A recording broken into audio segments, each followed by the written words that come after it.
Hello, hello. Let us make a start. So, we're going to continue, of course, with the exam revision type stuff I've been doing in the class 2s. This is going to be a tech active exam, specifically the 2023 one. I feel like the best way to go about these is probably going to be to ignore the multis, because although those are good to do, they're really good for revision. The most challenging parts of the tech active is, of course, going to be the extended response section and how all of the follow-up questions lead into each other. And so I feel like that would be a better use of our time for the classes.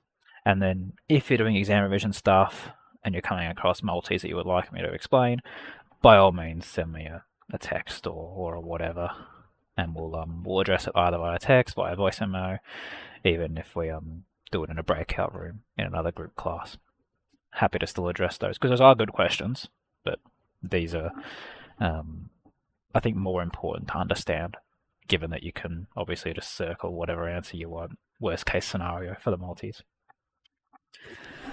But okay, starts out fairly chill. We've just got a polynomial, f of x, some kind of cubic, state all the axes intercepts of f. Once you're fully solid with your revision, this should be basically a quick fire. You should know the answer pretty much off rip just by looking at it. So let's Except that -1, the origin, and 2. easy. Yep, that's it. Of course, red shade off of the null factor law. Nice. This one, a little bit harder. Reminder that you do have a CAS for tech active. Coordinates of stationary points. Chris, just to ask, is a stationary point like we can like find the derivative and see whether the derivative is equal to 0? Derivative equals 0 is by far the quickest and easiest way of going about it, yeah. I'm just gonna put it into my CAS real quick. Yeah. And maybe like the last thing I'll touch on is when it says coordinates, you don't necessarily just give like the x equals stuff. Like with part A, I didn't really specify you do want to have the actual like comma 0 off of all of those as well.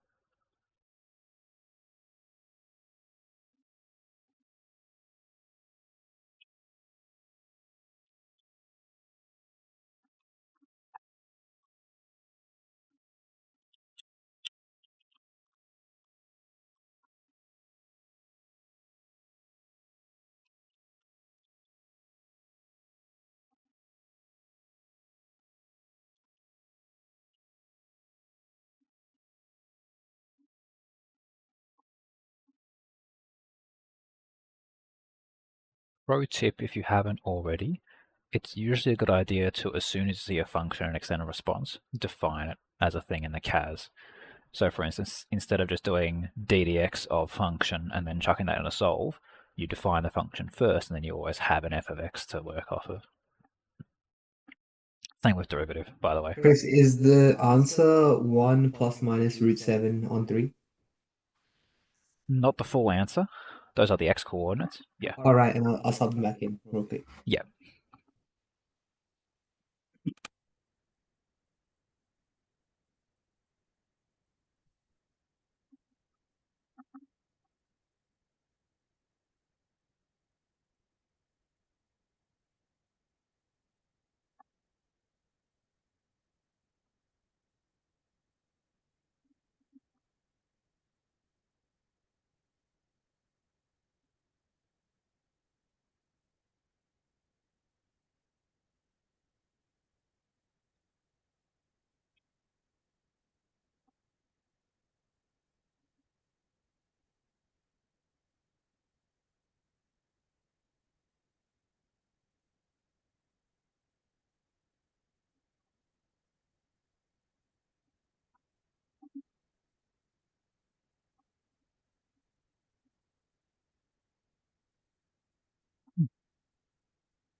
I'm assuming based on the length of time you're taking for the substitution, did you define the function?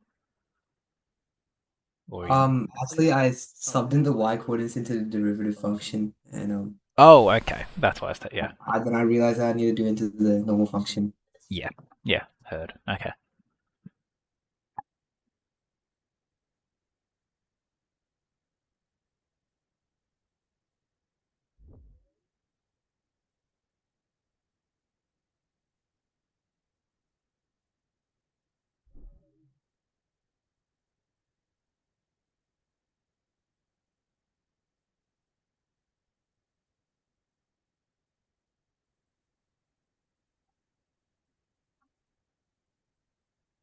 I've also pasted something else in the chat right now. This is a repository of all of the methods exams dating back to like late 1900s, Yep. and not just VCAA, but also stuff like Heffernan, Mav, Insight, Engage, all those other places. I've just done a thing. I don't know if I've done it right or not. Like, Mhm. one of my answers is like 2.18, but like, Mm. and then one of them is like negative like 1.15. Yeah, right. You don't want to do decimals because it doesn't say to do a number of decimal places. Yeah, my CAS just came in decimals, so Yeah. this Okay. is You can decimals, so you can it change was that to wrong. exact. What CAS do you have? TI. TI. Okay. So follow myself. If you just go to your settings, so hit 5 on this one, document settings, calculation mode, exact. That's what you want. And need a lot. Now don't forget, make default. Don't just hit OK, because then if you ever turn off your CAS and full reset it, you won't have that anymore. So make sure it's default.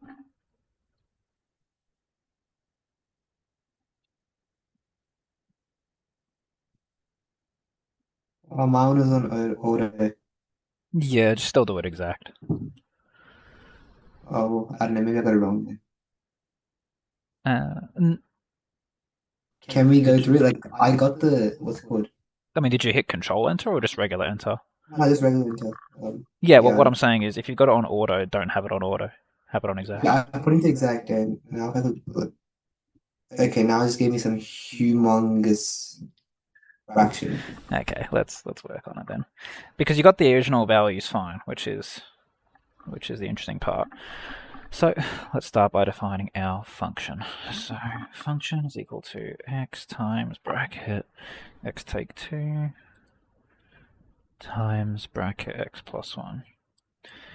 Now, second function is going to be the derivative of that, since you wanted to get stationary points. Many 3, 1, derivative equals 0. That's going to get you plus minus. And you just feed each of those into the original. So if you feed that back in there, it'll be that one. Which, I mean, was that the humongous thing to you? No, mine was like with like a bunch of like trigonometric functions or something.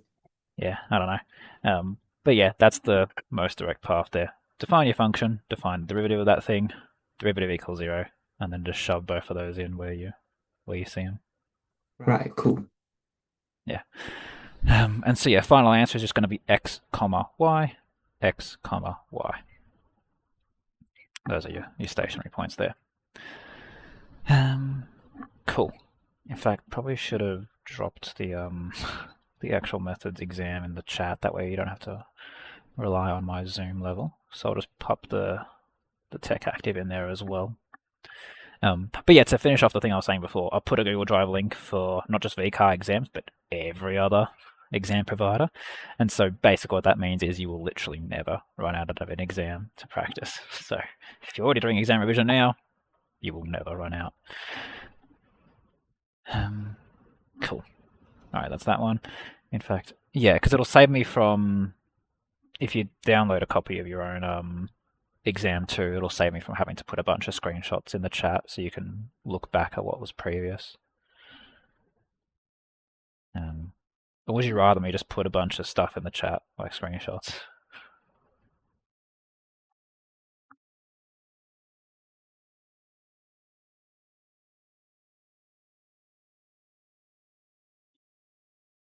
Either way, moving on to CI. New function, find the values of which our new function g is equal to our old function f.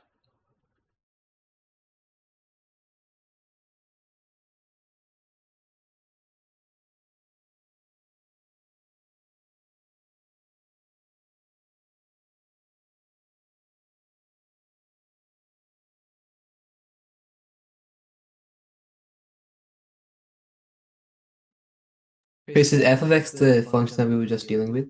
Yeah, correct. So f of x was up here. Yeah, so wherever it's they'll keep the names of the functions distinct in a way where you can always reference them back. Did you grab a copy of the Tech Active so you can look back, or would you rather me put screenshots in the chat of where we're up to? Oh, no, it's all good. It's all You good. can go ahead. Yeah.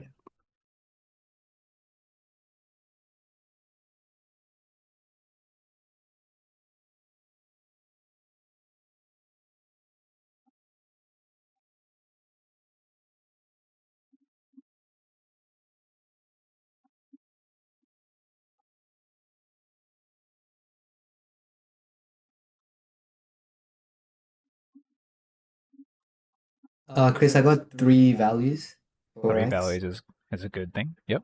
I got 1 plus minus 5 over 2, and x is equal to 2.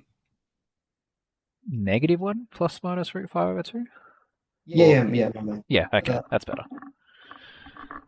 Yeah, so that obviously would have just been f of x equals g of x, where in this case our g of x was x minus 2, comma x, and that's what you would have seen there. So plus minus on the root, and then -1 on both of those. Sweet. Next up, expression using definite integrals that gives the area bound by f and g.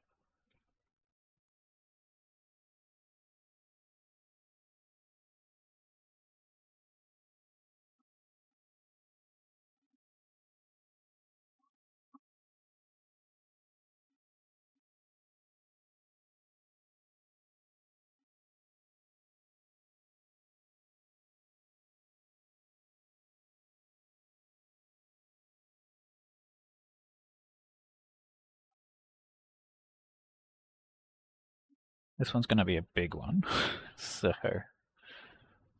maybe we won't use all of the raw numbers in the answer, but if you could just sort of describe the overall approach, and then we can see it all come together on this CAS. That might be the best way to make this one work.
Chris, for the expression, Mm-hmm.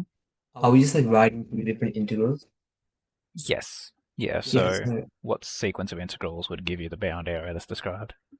I think the first integral would be bound like -1 minus root 5 on 2 Yep.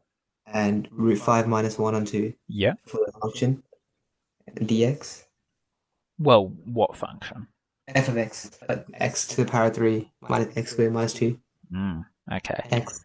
So there is one thing that's missing there, which is it's bound by F and G, not just F. So G is also going to make an appearance in there. So basically, what was missing there, one of the things I recommend whenever it says bound between curves is actually just draw what both of those curves look like to start off with. So we have curve 1, we have curve 2. We want to figure out the bits in between. So this area in here, and then this area in here. That's what bound area between F and G would mean. So you've got the terminals good. The only thing you've got to change up is the function in the center.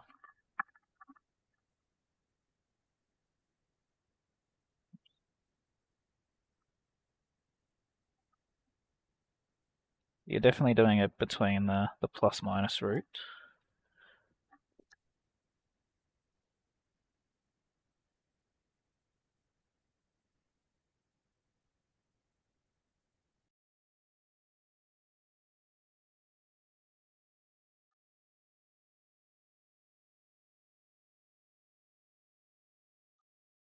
Question is what goes in there.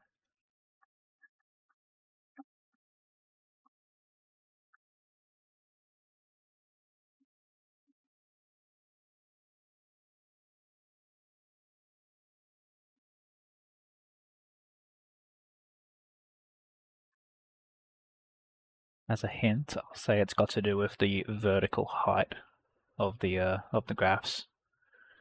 It's got something to do with which one's on top of the other. That'll help you figure out what you put in that function spot.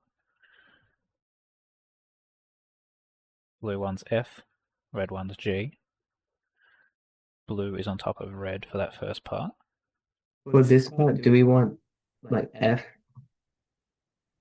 because above the x minus 2? In a sense. So the rule is always top take bottom.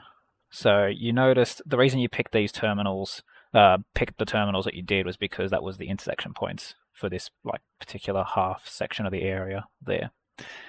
Now, the rule is when it's bound between two curves is you do whatever's in the function spot is the top function minus the bottom function. So in this case, we don't just put f, we also do a take g on there as well. This also applies to the second part. We're again doing an integral, but you're doing top take bottom again for the second section, which now we see red is above blue. So in this case, we're going to have different terminals, but now it's going to be red take blue, or in this case it's going to be, oh, I just realized I wrote g instead of what it actually was.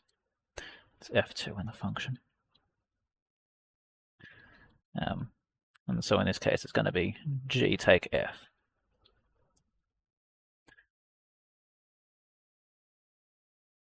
What are the terminals for this one going to end up being?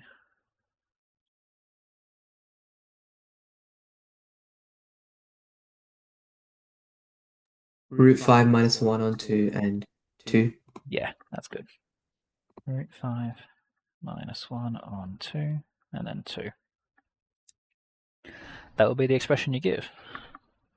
And then, obviously, if we just hit enter, we're going to have our, oh no, what did I do? Oh, did I just not put a dx in there, maybe? Yeah, okay, thank God. And then, yeah, if we hit enter, we're going to get our exact, which we then going to convert to decimal, because we want to give decimal places for triple I. But yeah, the thing you put in the top is in fact going to be a nasty integral. So we have a look at what that is in a bit more in a bit more detail. If we have a look at the screen share, we were trying to find all this green stuff here. That's how we got our terminals, and then well, there's that f take g, g take f. That's what you get for that, and then well, the cas then gives you the decimal for the thing afterwards. Anything to clarify there, let me know. Otherwise, feel free to start working on D.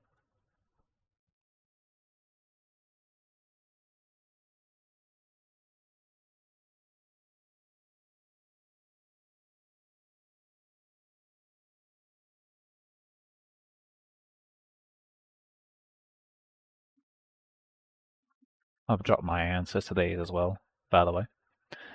So if you do want to just follow along with a prescribed set of answers, or at least worked set of solutions, those are there. The VCAA ones always have the answers with them, but not necessarily all that well worked out.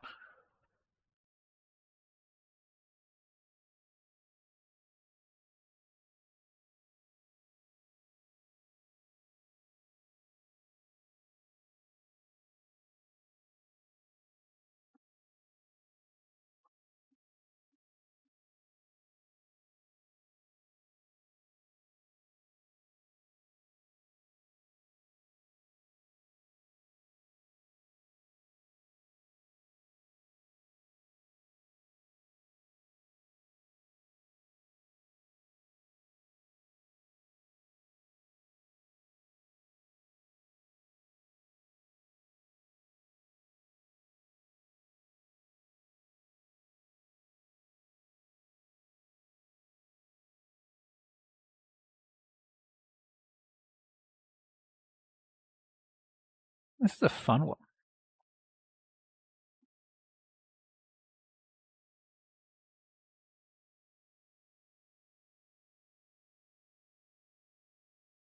Got some new function h of x, which is some sort of factorized cubic, but you're also told h of x is the same thing as f of x plus k, f of x being the first function that we had.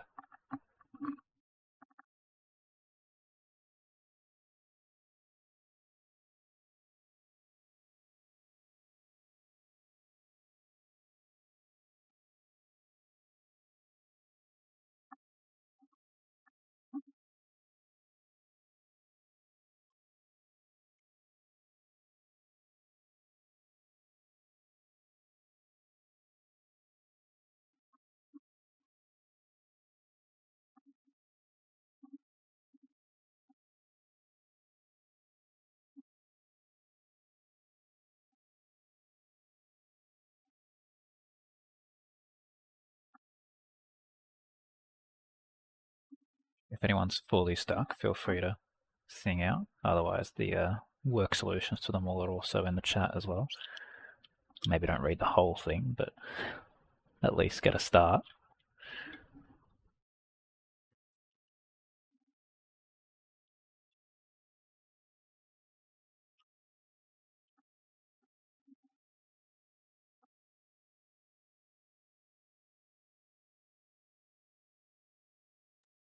Chris, I'm not sure if this is right, but would we have to turn the polynomial into a inflection point form? No. I don't think there's a... Well, for one, trying to do that, very difficult. Two, this one, you're not going to be able to force this kind of polynomial into an inflection point. Because, well, I mean, I guess you could, if a and b were the same value. But then you kind of... Well, maybe. Yeah. You could, but you're only doing it in a way where a and b are forced as a particular value, and so it makes it, impossible to I was now. saying like f of x, like the polynomial f of x. Oh, that one. Yeah, I mean, there's no equivalent inflection point of this because this has no inflection point. I guess would be the answer to that. One thing I would be looking at would be, what does f of x plus k actually mean? Like, what does it mean to plus k onto some function?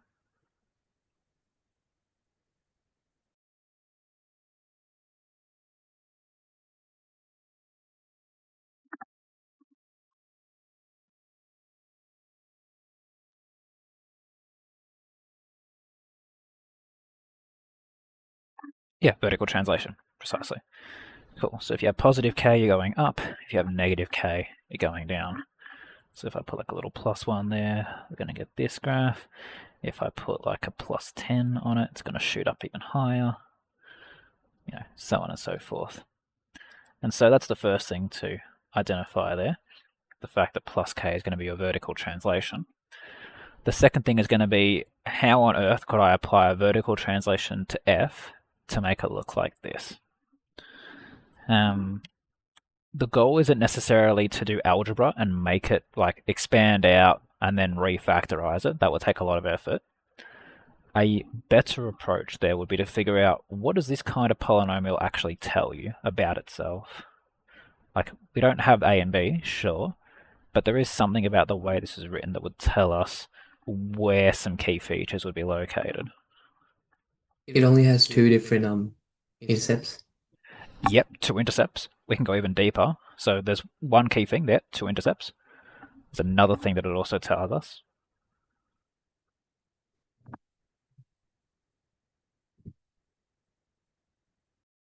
Specifically something about one of those intercepts.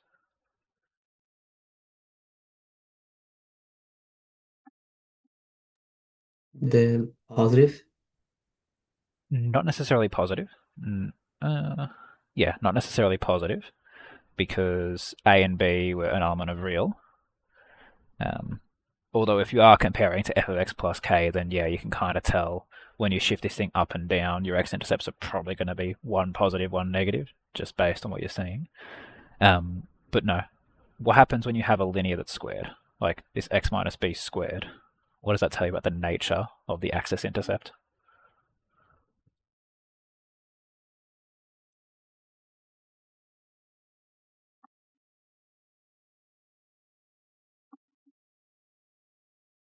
It's almost perfect if we look at the CAS. That x minus a, x minus b all squared is pretty much on the CAS. It's a little bit off, but what you're seeing there is what a square term would do to it. I'll wait a bit longer for someone to jump out.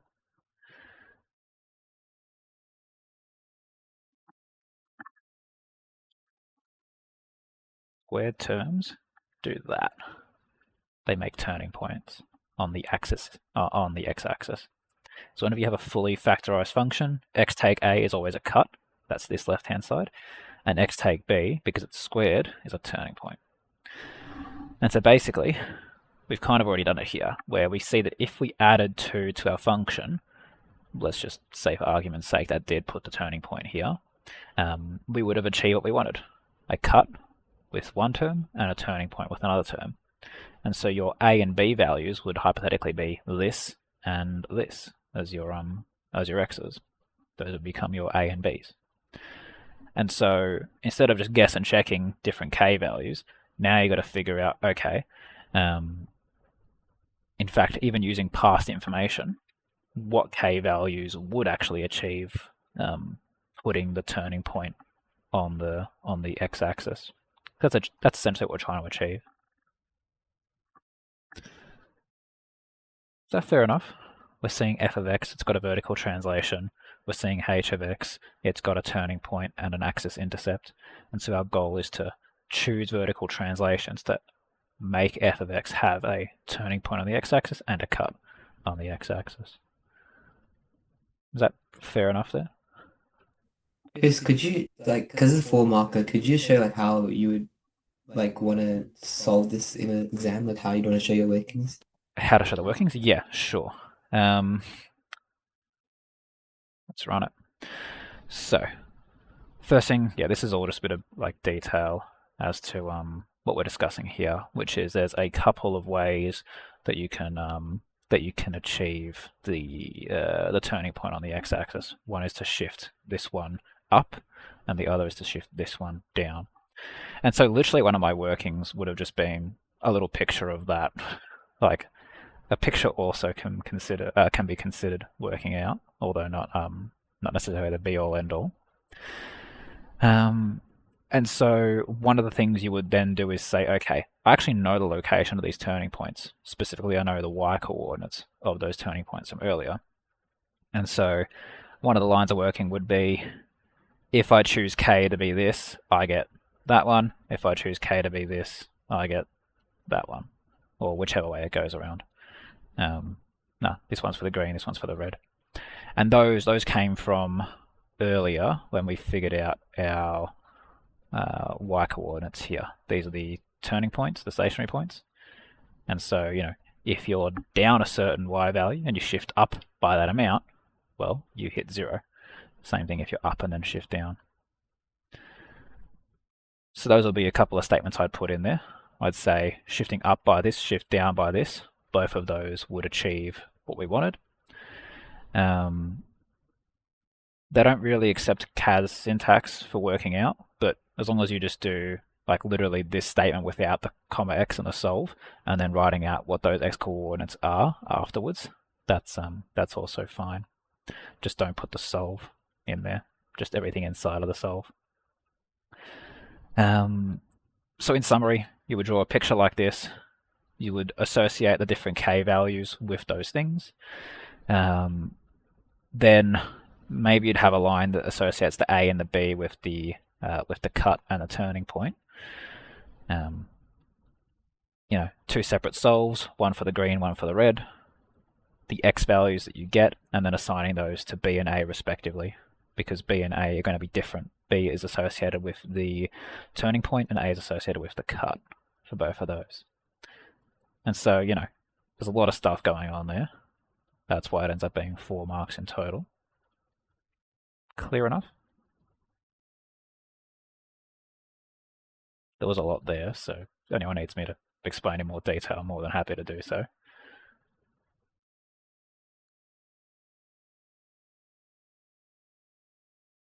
If not, feel free to move on to question 2.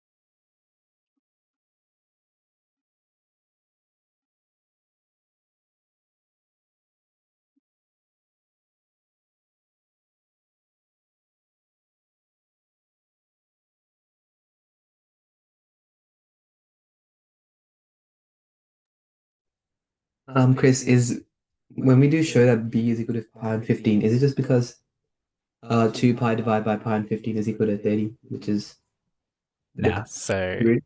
yeah, so in your Or working, can we not use it? yeah, you don't say, okay, suppose that b equals pi over 15, then plug in. You go the opposite way. So you say full rotation is 30, 2 pi over n is 30, and then therefore pi over 15 is n. But in this case, of course, they've called it b because it's the b that's associated with the t value. Yeah, so even though it's like the same exact working but in reverse, they don't allow you to start with the value that's supposed.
And Chris, so do we do like for C, you know how the bottom of the circus wheel is at 15 meters? Yep.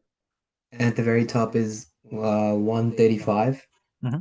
So do we do 135 plus 15 on 2 is equal to C, and therefore C is equal to 75? Yeah, that's fine. No worries about that.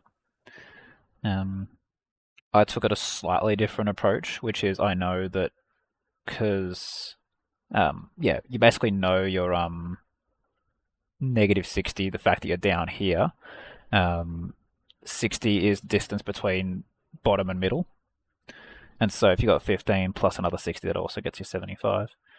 There's a lot of ways you could do it. Midpoint, that was totally fine. I just said there's amplitude 60, so 60 is the radius of the thing. Overall, same thing. If there's any questions, feel free to let me know. Otherwise, part B, average height of a pod. Now, without giving too much away, read the question carefully. There's some wording in there that you'll need to pay attention to.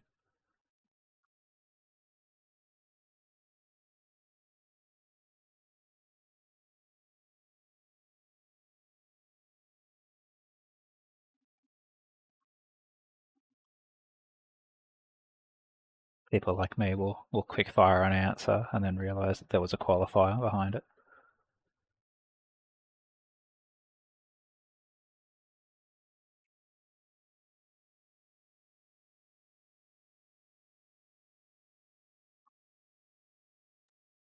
Chris, just is it like 15 plus 60 on 2? You can't actually do it that way for circular functions. So 15 plus 60 on 2. So you're saying that this is 15, b is a height of 60, and so you halve it? Yeah. Yeah. So the problem with circular functions is that doesn't actually quite work out, because the circular function, it inflects at certain points. And so just doing a straight linear average doesn't end up working out. So you got the hard part of this question was to recognize that it's not the average of the entire journey, but average of point A to point B. That was the bit that I wanted to highlight there. As for finding average height or average value of a function, there is a specific formula to be used for this. It doesn't exist on the formula sheet, but it will be in a bound reference. Is it ring any bells? Average value of a function.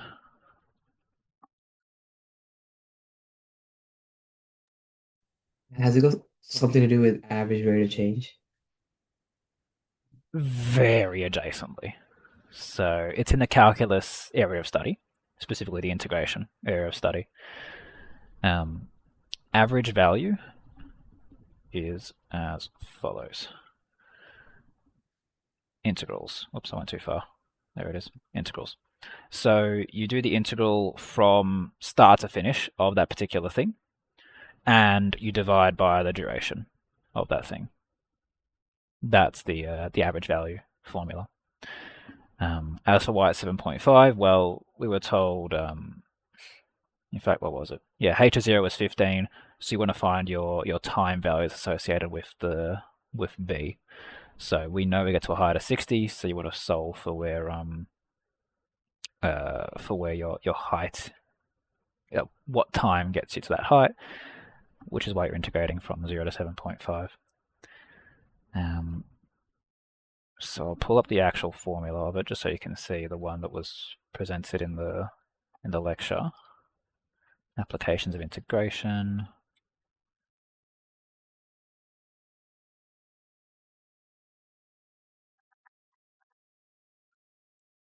This thing here. So average value of any function can be found by integrating over the domain that you want to find the average over, and then dividing by the length of that duration. So it's a very similar thing, start n divide by 2. That is an average, but for 2 data points. The reason why it doesn't work here is because you've got infinite data points across the entire thing. So the divide by 2, in a sense, is being handled by the integral and that division. Fair enough? Anything to clarify further? Otherwise, do the other thing, average rate of change.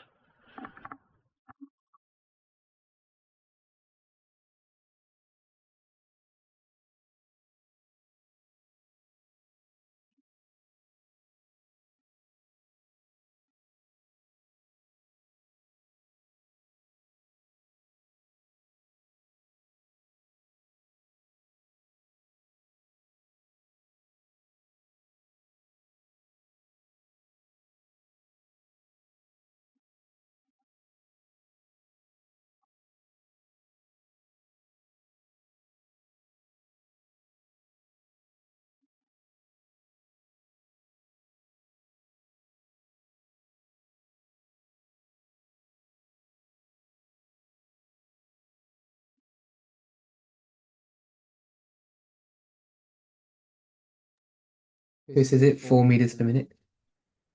It's actually not 4 meters per minute.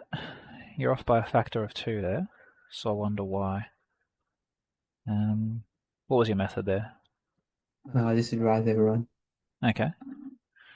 Over what interval? So from point A to B, I did rise was we started at 15 and we get to 75, so rise is 60, Mm. and run because we start at 0 and then we get to 15 at a 60 over 15. We don't get to 15 for run. We don't? So this is average rate of change, meters per minute. Divide by 15. Remind me again why divide by 15? Why is our run 15? Because like A is x is equal to 0 and B is like x is equal to 15. Why would it be x equals 15 and b? Because the radius of the wheel is 15 meters. But it's not. Oh no, it's 60. Yeah. Oh, my bad. So that's one thing to clarify. The other thing is that your xy axis is not this, right? The height is the y values on this thing, yes, but the x is time, not horizontal distance, and so that's the other issue. You want to figure out the time it takes to get from here to here, which is what we saw earlier. That was 7.5 because we're doing the first quarter period essentially, and we knew the period was 30 minutes, therefore a quarter of the period is going to be 7.5, which is why we did 0 to 7.5 the first time, and it's also why we're going to do 0 to 7.5 the second time there. Is that alright?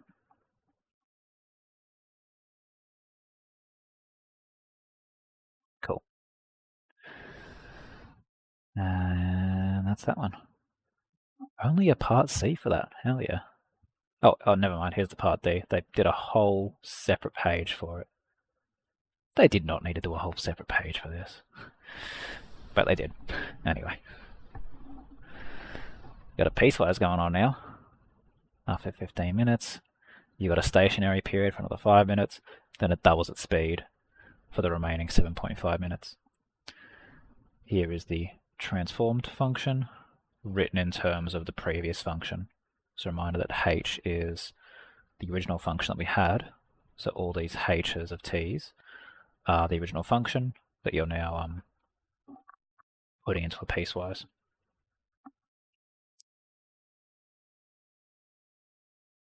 This will be the most challenging of it.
There's a few components to this.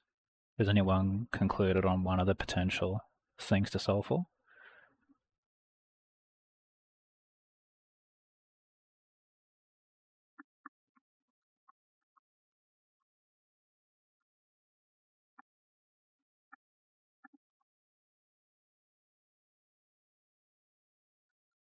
Nothing. Okay, cool. Let's give it a shot. Oops. Let's not show you my entire phone. Okay, state values of k and m. Let's suss it out. There's a k value, and then there's your m value. So obviously the first thing you want to do is locate the variables before you can even solve for them. Piecewises are used to describe when things have very distinct journeys. If I just draw a random piecewise on the handwritten notes, if you remember from like recently we've been doing the kinematic stuff, you'll have stuff like this, which is that's not a real function in the real world. That is a separate or three separate functions described by a piecewise. The first thing you'd probably realize after that is saying, okay, well, I've actually got three separate journeys, right? I've just got the regular h of t, where nothing's changed at all for the first 15 minutes. And then as soon as that happens, for the remaining 5 minutes, it's stationary, no movement whatsoever. I've got this thing from 15 to 20, that's a duration of 5 minutes, and it's got a y value of k. That y value of k is probably going to be associated with the fact that it remains stationary for 5 minutes. So thinking about that, if you got h of t, wheel is rising up over a certain duration of time. So for 15 minutes, I don't know, let's say if this was 7.5, then 15 gets us here. 15 minutes gets us here. If it then remains stationary here, k being the y value of that spot, what do we think k is going to be?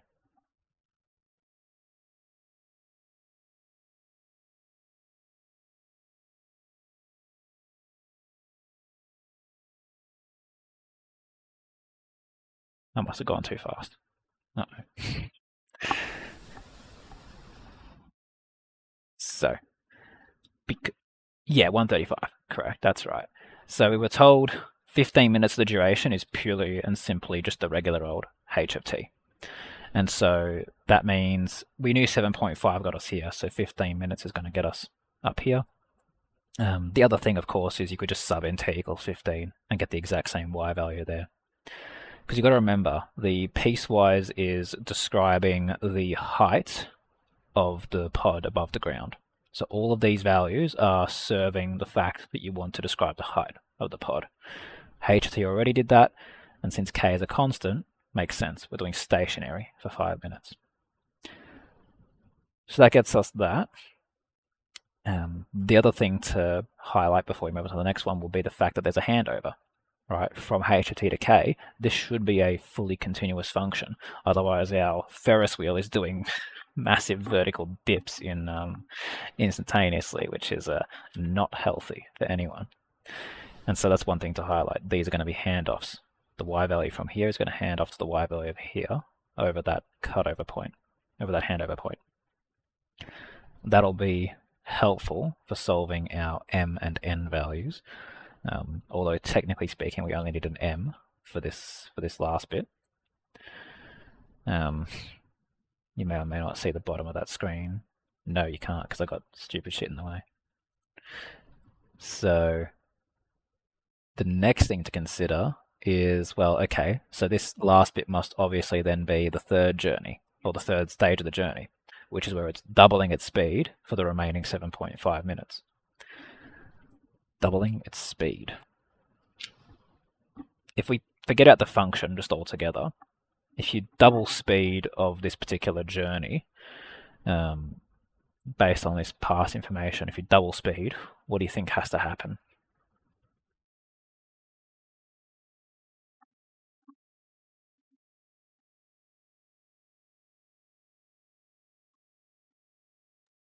Is it going to return to where it started from? Well, it'll always eventually It's return. going to cover half of the like thing of the wheels like rotation area. So, kind of, in a sense that doubling the speed is going to halve the time it takes. Effectively, that's really all there was to that. Which is the period is going to go from 30 minutes to now 15 minutes. Now, that's if you double the entire thing, start to finish. You're not actually doubling the entire thing. You're doubling for the last 7.5 minutes. Which should now make sense, because we knew it took 15 to get from here to here. Doubling it should now halve the time. So instead of it being another 15 to get from here to here, it's now going to be half that, 7.5, to get from top to bottom. Which, you know, this is where these things all start to sort of fall into place. And so the thing to consider there is you've got two variables, you've got m and you've got n.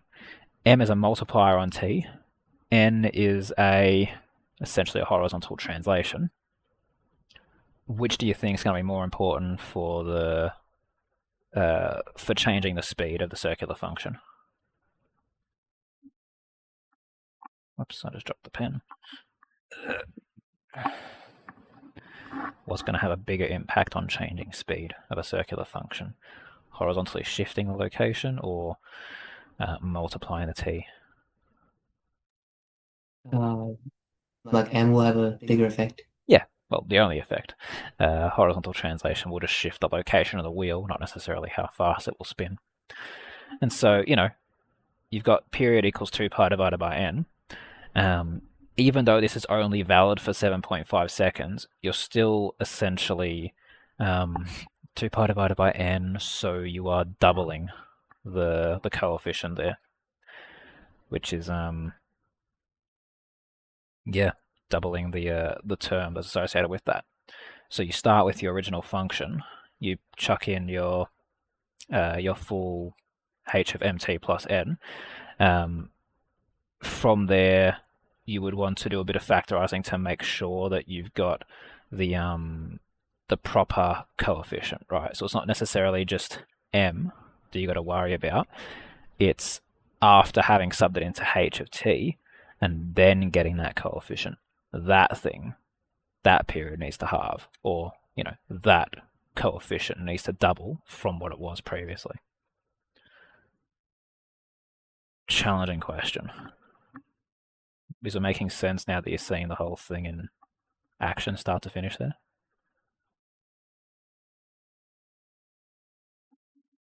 Doubling speed means halving time. Okay. Find all possible values of n. We've seen this before, where we have a fully generic circular function, and the very last thing we ever solve is a horizontal translation, because technically speaking, you pretty much always can pick any horizontal. Well, there are infinite possible horizontal translations that would accommodate a particular look of your circular function, which is why it says find all possible values of n. Does anyone remember how we used to solve horizontal translations for circular functions?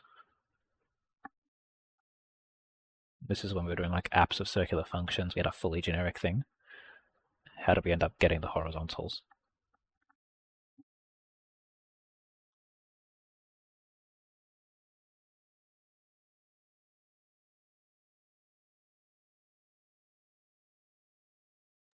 Chris, could you just repeat that? You cut out. I cut out. No. Yeah, so the thing to solve for now is n. N is a horizontal translation. If you think about when we were doing apps of circular functions, we had a fully generic circular function, and we bit by bit made our way up to solving the horizontal translation. When we got there, what did we actually do to solve a horizontal translation? Anyone remember? Like when we had a usual circular function, right? And I think you used to like put like a big just like some letter to substitute the whole thing inside the brackets. Oh, yeah, I know what you're talking about. You're talking about solving circ. I'm talking about creating the equation. When you're doing apps, you have a full generic, like a sine nx plus b plus k, that whole thing from end to end. We did the horizontal translation last. And the reason, in fact, yeah, let me just pull it up so we can all look at the same thing. Circular function, apps of circ. It was this thing where you have your full generic circular function. Bit by bit, we tackled the amplitude, the vertical translation, the n value. We were always left with the horizontal translation at the very end. And the reason why is because that horizontal translation can be used to essentially fix all the other things that you've done with the function, because you can shift it horizontally a certain distance that would always make it all work out in the end anyway. The way you do that is by subbing in a reference point. So in this case, we had like at noon, there was a high tide. In this case, we're going to have a reference point, literally whatever you wanted, actually. You could pick the very end because you now know what this time is, but the easiest one by far is the handoff. You know for a fact without thinking at all that this y value here and this t coordinate is exactly the same as this one at that same t value. And so that's the reference point that I would recommend that you choose. So don't forget to plug in all the stuff that you've already got into your transformed h of t.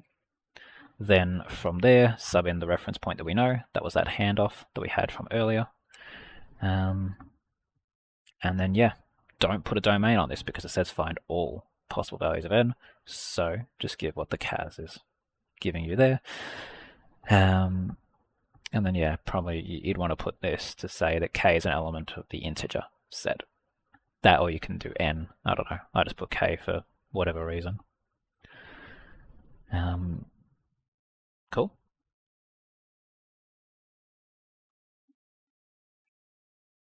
So yeah, solving horizontal translations, pretty much always going to be a factor of subbing in a point after having already solved all the other key features of the thing. Okay. And then sketching, well, look, you've already got all the things you need. You've got this part, you've got this part, you've got this part, because you know what m, n, and k all are. And so literally all you're doing is you're putting it on an axis. There's not much to talk about there. There's my MS Paint drawing of it. Not forgetting to, do what it says. Label the endpoints. I even went out of my way to put this because it's kind of hard to use these grid lines to do that. Because yeah, you can say this is 130, this is 140, this is 150, and so you can put a dead center in there. But like, how steady is your hand, right? Obviously, you have a ruler in the real thing, but you still want to curve into it properly. So just to eliminate any doubt, probably just label it. Then yeah, that's about it. You can see it starts and finishes at 15, which should make sense. That's our initial vertical height. Cool. All right, 2 questions down. There's not actually that many like full question setups. There's just a lot of parts to each of them. Like I think this one ends at 4, does it? No, 5. Okay. But anyway, feel free to continue on with this at your own leisure. You've got work solutions to them. That's totally fine. Yeah.